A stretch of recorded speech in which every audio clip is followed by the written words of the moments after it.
Y estamos iniciando esta segunda sesión, el cual tendrá su feliz término a las 12 en punto. Y estamos ya con estudiantes solicitando el acceso. Un momentito. Vamos admitiendo a Juan David, a Nayeli, a Samantha.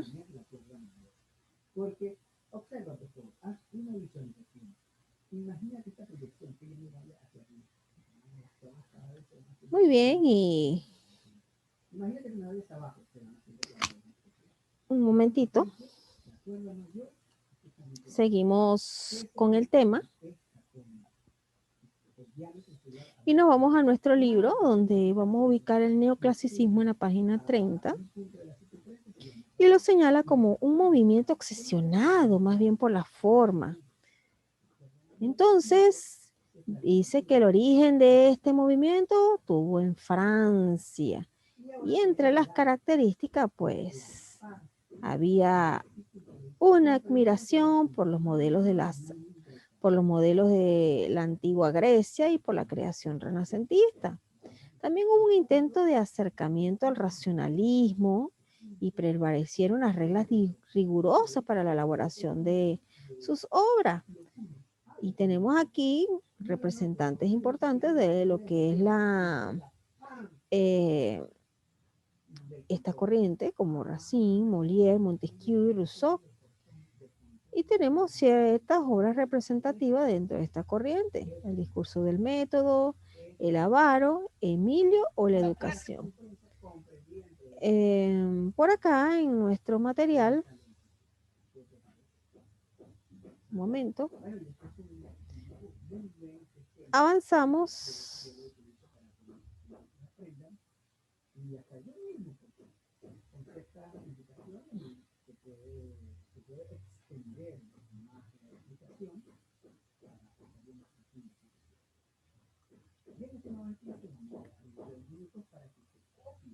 a las características del realismo, que es observación y descripción fidedigna de la realidad. La naturaleza es como es y ya, así se plasma. Es algo muy parecido a lo que hacen las ciencias experimentales, como se lo señalé en la lámina anterior, en, sí, en la sesión anterior. Entonces, los autores realistas escriben con el propósito de denunciar los conflictos, y esto va en el aspecto crítico y social. La burguesía como protagonista y la novela como género literario por excelencia. Pues la novela buscaba, era como el medio, así como la prensa, de exponer los conflictos, pero lo hacían con una manera más estética. Estas características se las di, así que por favor copien en sus cuadernos para que la tengan de apuntes.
Como parte de los representantes de este movimiento, pues, o esta corriente, tenemos a Benítez Pérez Galdós, que fue un escritor español representante de la novela realista española del siglo XIX.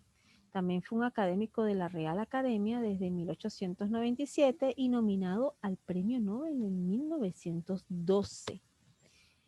Y aquí podemos observarlo, pues es una persona que se ve, un momentito,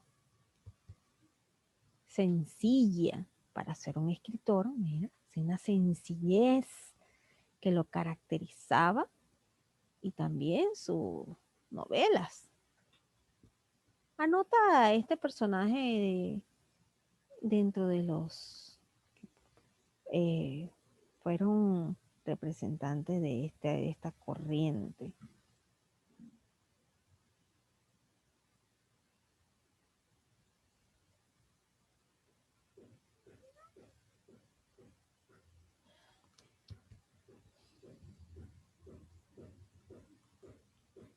Luego tenemos aquí una, una breve de lo que es la generación del 98, pues es algo como que es bueno asociarlo porque estaba compuesto por un grupo de escritores y poetas españoles que se distinguieron por la crisis moral, económica y política que sufrió España luego de perder la guerra entre este país y Estados Unidos a mediados de 1864 y 1876. Entonces, ellos dejaron una gran huella eh, dentro de esta parte de, del siglo, pues. Entonces ellos tuvieron un auge y también un contexto histórico es que la generación del 98, pues ellos tuvieron su postura marcada dentro de lo que son las normas sociales y la situación política del momento. Y es que los escritores de esta época, recuerden que eran escritores realistas, ellos buscaban eh, quitar la imaginación, la fantasía, el misterio. No, no, vamos a hablar las cosas tal cual como son. Y por eso tendieron a utilizar el, la novela como un medio, así como la prensa, un medio de manifestar, de expresar. Y entonces eh, aquí hubo una división de los escritores de esta época y al cual el primer grupo se llamaron los modernos en la generación del 98, y aunque muchos escritores no encontraron notables diferencias, ambas corrientes rompen con la estética que se venía manifestando a lo largo del siglo XIX y se oponen a la España de la Restauración. Entonces ellos distinguen que existen dos tipos de España, la España real, que es muy miserable, y la España oficial, pues la que es falsa y fingida. Y esto algo me parece como que estuviera pasando en algún país actualmente. Entonces, por acá tenemos los trabajos que se dieron durante la generación del 98 y tenemos la gesta, vamos a decir así, que ocurrieron dentro de estos trabajos escritos. Y es que, sí, Juan David, es que tengo el internet un poquito inestable, un poquito inestable. Entonces, dentro de los trabajos que se dieron dentro de la generación del 98, pues tenemos al Don Quijote, al Germinal, Vida Nueva, Plenitud, Electra, Helios, Alma Española y los Helechos. Muchos de ustedes habrán escuchado del Don Quijote, el famoso Don Quijote. Entonces, hay personas que les apasionan estos temas, estas obras, pues de estas obras que están acá, déjenme decirles que de mi gusto no son, pero sí son muy famosas y en cada rincón del planeta se ha de escuchar el Don Quijote o que existe un Don Quijote. Dentro de esta generación del 98, pero vamos a decir que 4 fueron los novelistas y entre ellos están Miguel de Unamuno, Ramón del Valle Inclán, Pío Baroja y José Martínez Ruiz Azorín. Dentro de esta generación también hay otros destacados autores como Ángel Granibec, Enrique de Mesa, Ramiro de Maeztu y otros personajes más que fueron destacados dentro de esta generación.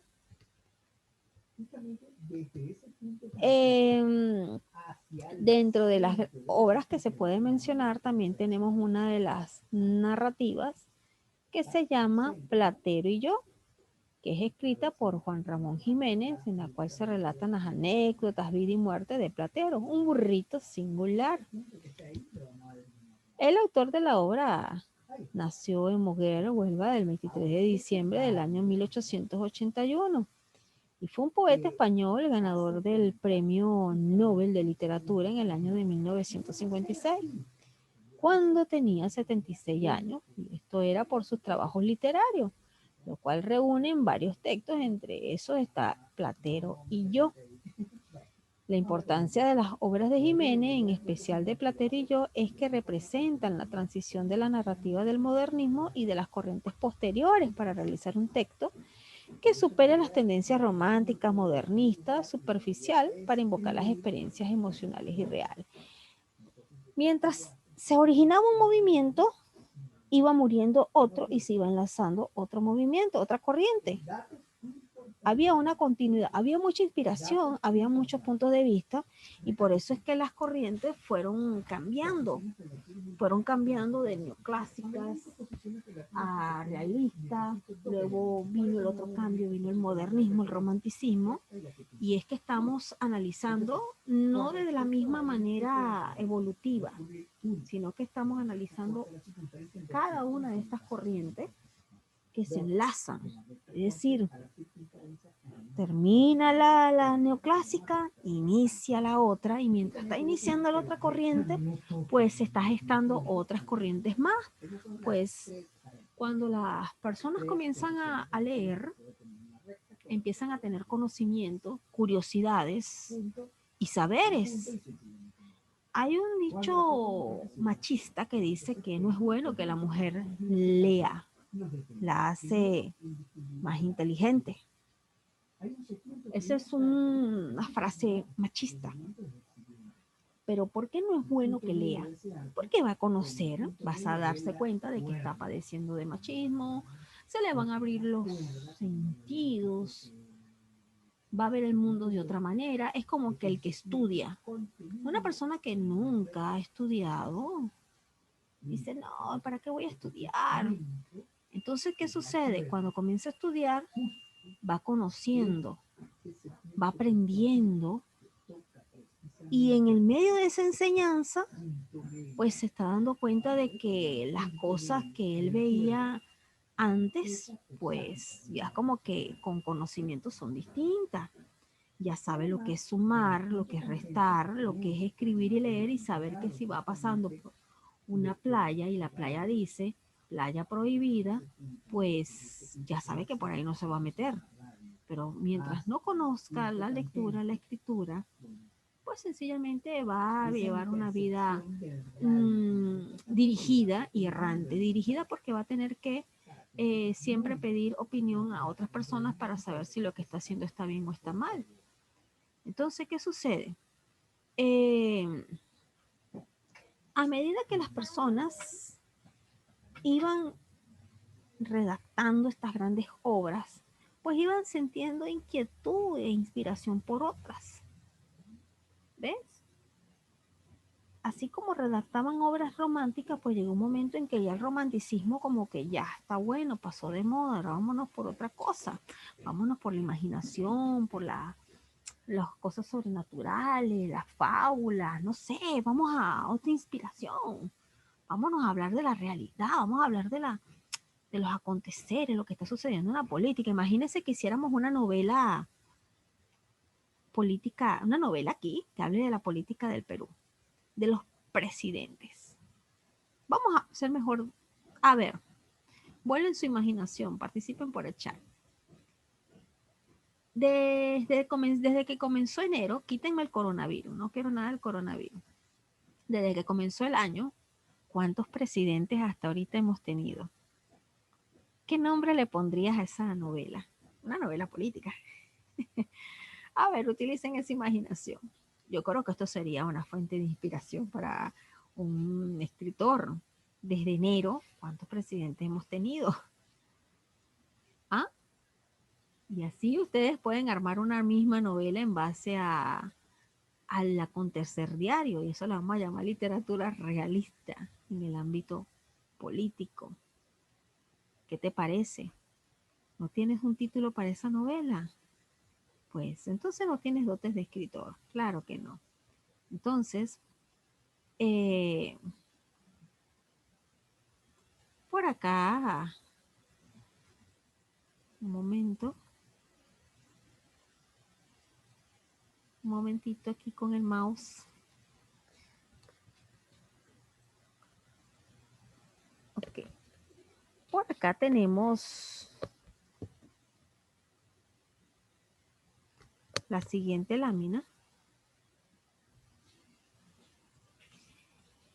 Y Niebla es una de las novelas más célebres de Miguel de Unamuno y corresponde a este periodo existente llamado existencialismo y constituye una de las obras más cumbres de lo que es la generación 98. No he tenido la oportunidad de leer esta obra de La Niebla, pues uno nunca debe juzgar un libro por su portada, pero a simple vista, pues esta portada me parece una historia muy interesante de lo que es esta obra de La Niebla.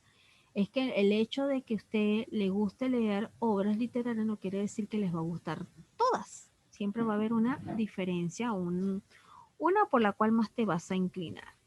Ahora bien,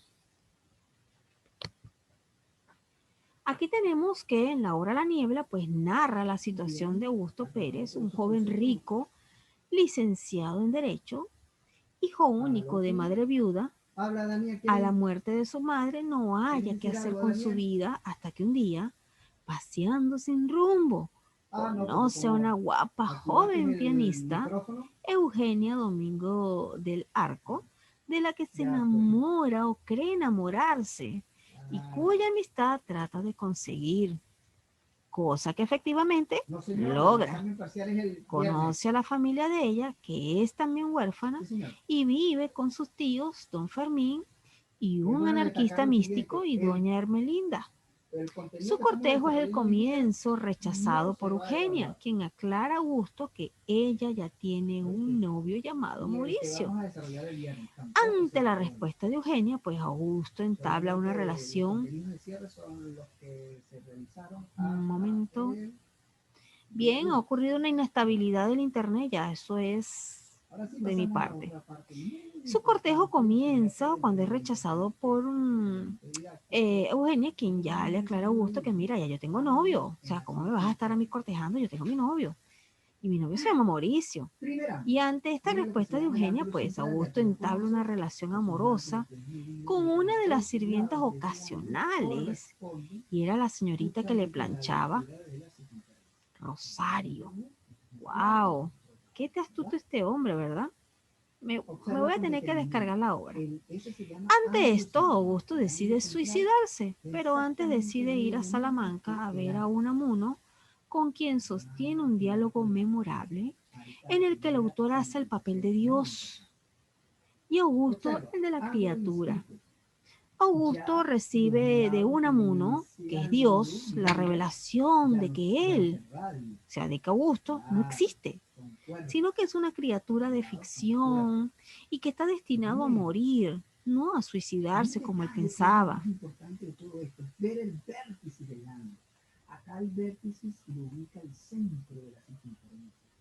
Sí, Nayel, puedes hacerlo, no te preocupes.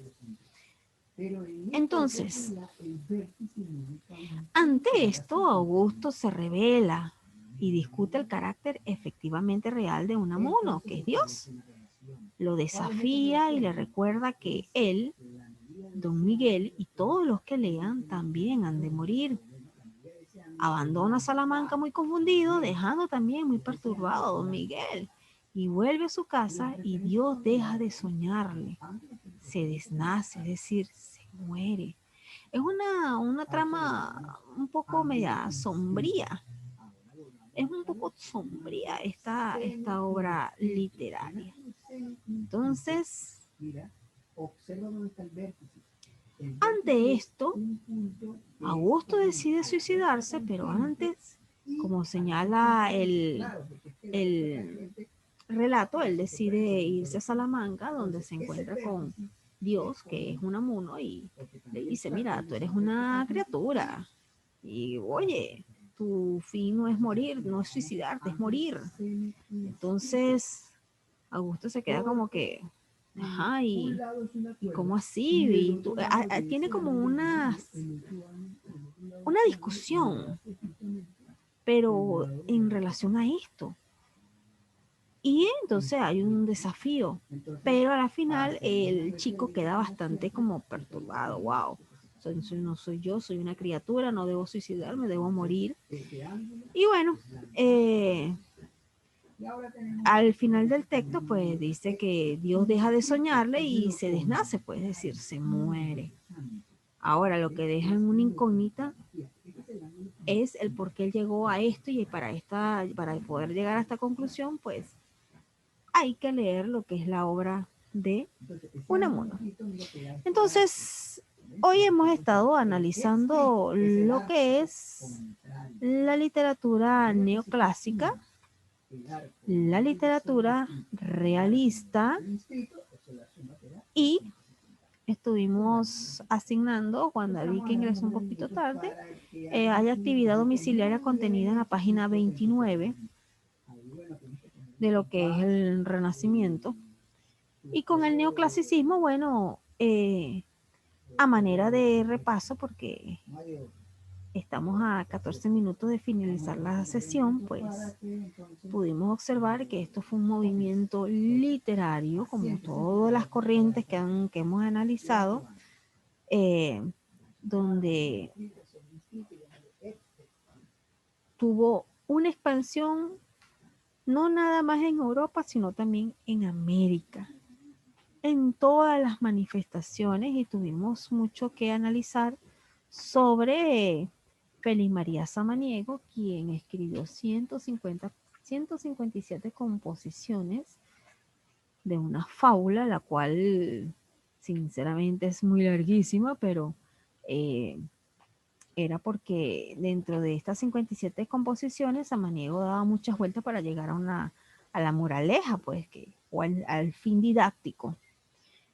Y aquí se hace una comparación con La Fontaine, pues La Fontaine, en la siguiente lámina, aquí, La Fontaine, pues es un poquitico, busca acercarse más a la moraleja y no dar tantas vueltas.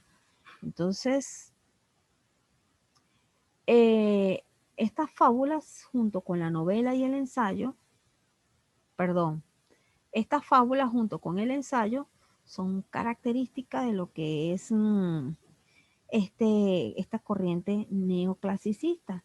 También el neoclasicismo llevó a que se impartiera el conocimiento y que llegara a a todas las, a todas las partes del mundo llegara esa corriente. Y dentro de lo que es la literatura, pues pudimos observar dentro de este movimiento, pues cambios significativos. Y es que el movimiento neoclasicista, perdón, estuvo de la mano con la expansión de la Ilustración y fue una clave del movimiento neoclásico para todas las demás manifestaciones. Entonces, hubo un proceso histórico clave del neoclasicismo y es con la aparición de la Ilustración, que esto fue un movimiento filosófico que defendía la razón, el conocimiento como propósito y medio. ¿Para qué? Para fomentar el progreso, para hacer ese nuevo cambio, ese nuevo despertar. Y es que lo que es el neoclasicismo, bueno, pretendía ser un arte verdaderamente revolucionario en su intención, genuino, pero también tener un carácter didáctico, un carácter más que didáctico, moralizador.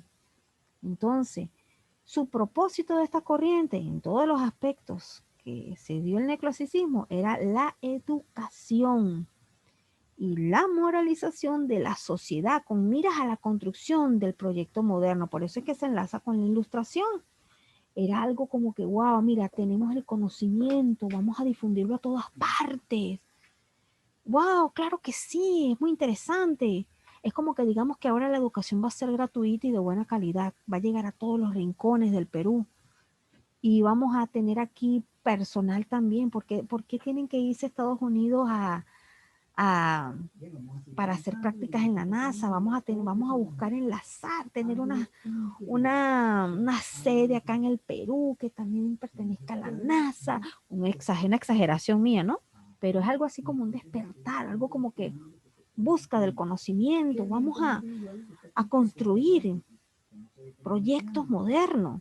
Y entonces los artistas y escritores creían que a través de sus obras ellos podían ayudar a difundir los valores necesarios para construir esta sociedad que era una sociedad que ellos querían, una sociedad racional, moral, culta, con miras de progreso, y así superar la ignorancia que imperaba en ese tiempo, ¿ve?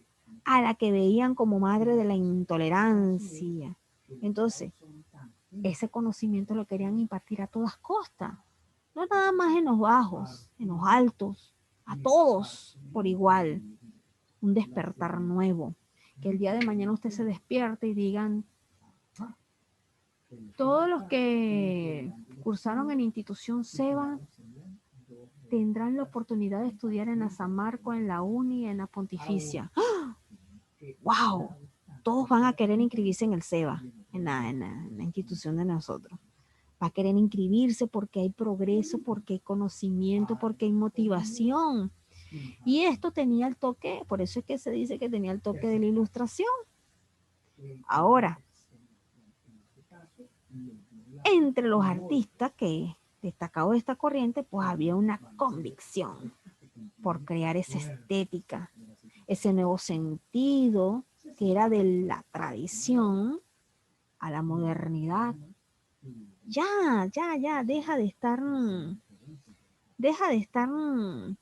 prendiendo fuego con piedras. Vamos a buscar un conocimiento que nos lleve a evolucionar, a modernizarnos. Y gracias a todo esto, pues han habido muchos avances. Y en la actualidad que tenemos tecnologías y tecnologías buenas. De repente no llegarán todos los rincones del Perú, pero estamos en ese avance, en ese momento de expandirnos.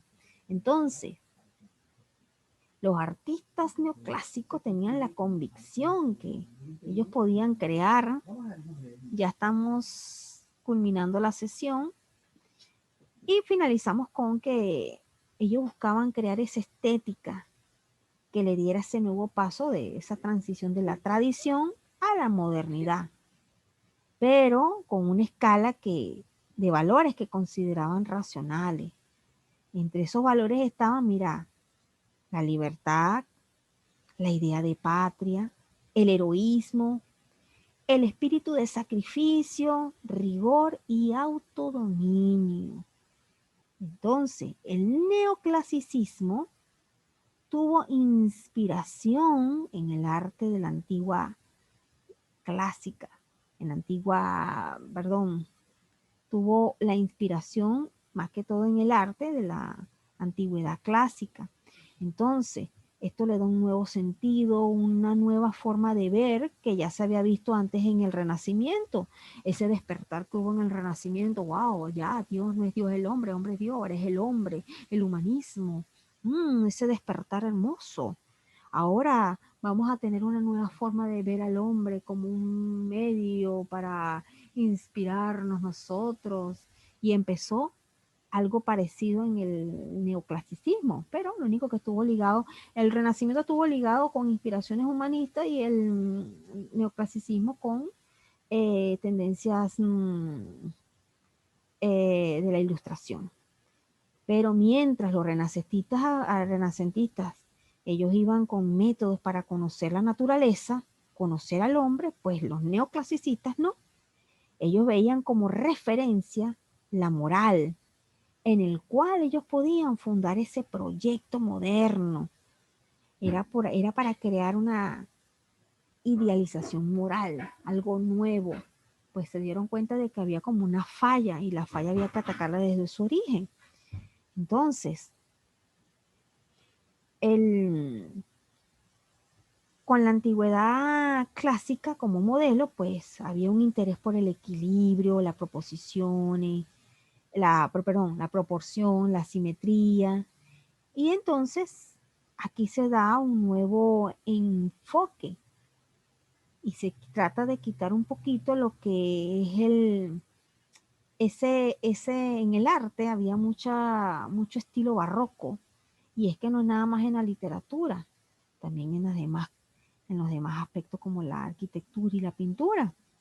Entonces, los artistas y escritores de esta corriente neoclásica veían a la razón como la diosa, como una diosa que era la garante del orden. El racionalismo en la composición estética también era la representación organizada y metódica, así como los temas que resaltaban. Y era una forma de ejercer y difundir el culto de la razón. Entonces tuvo sus aires de la Ilustración que no fueron para nada malos, fueron muy buenos, porque hubo ese cambio, esa forma de ver las cosas y ver que podían transformar con sus ideas, y por eso es que necesitaban la ayuda de los escritores para que hubiera una difusión más. Entonces, los temas del clasicismo se vinculan también con el compromiso político de sus artistas, aunque muchas veces fueron instrumentalizados por los gobiernos. Entonces, eh, parte de lo que es la característica del neoclasicismo es que había mucha, vamos a decirlo así,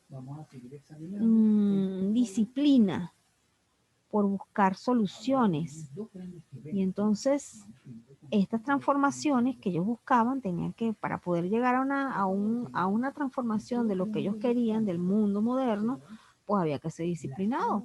Pero no nada más los escritores, no nada más los gobernantes, ellos también querían que todos fueran disciplinados para que pudiese mantenerse el sistema. Y a escasos 3 minutos de terminar la sesión de clase, pues por acá mis estudiantes tienen actividad de la página 29. Por acá está. Aquí página 29 de la actividad número 6, que es el tema 6, y tienen actividad de el neoclasicismo.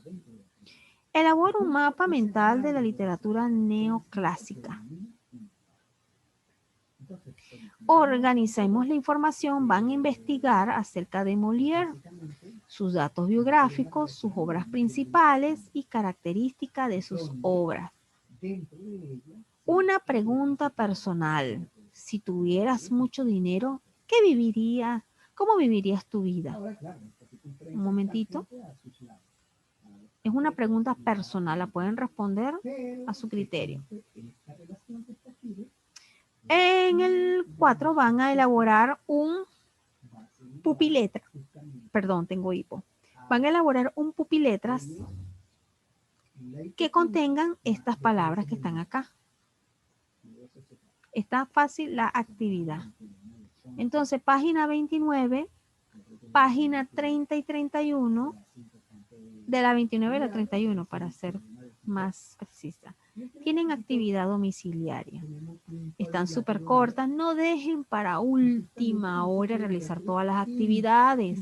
Recuerden, para los estudiantes que ya me conocen, que yo no doy oportunidades después de la fecha.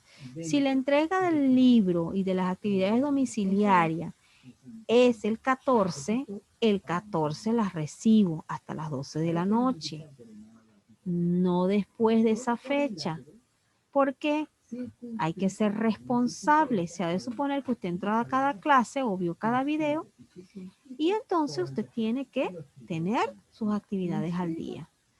Entonces, para las chicas que están nuevas, igual. ¿Cuándo doy yo oportunidad? Bueno, yo doy oportunidad antes. Es decir, usted puede entregar, si usted terminó todas sus actividades domiciliarias, pues tranquilo, no hay problema, me las puede enviar antes del 14. Pero después del 14 no, no acepto. Así de sencillo. Es cuestión de responsabilidad. Usted no va a ir a una universidad y va a decir, ay, profesor, disculpe, no le pude entregar el trabajo que me mandó hace 2 semanas atrás y se lo voy a entregar ahorita. Pregunta, ¿se lo va a recibir? No se lo va a recibir. Entonces, es cuestión de responsabilidad. Hablamos de esto en la próxima clase. Ahí le voy a dar más detalles sobre el examen, sobre la fecha exactamente. Y 29, 30 y 31. De la 29 a la 31 actividad domiciliaria. Investiguen. Nos vemos en la clase, ya se pueden desconectar. Nos vemos el día viernes en el turno de las 9 de la mañana. Así que cuídense, arrivederci.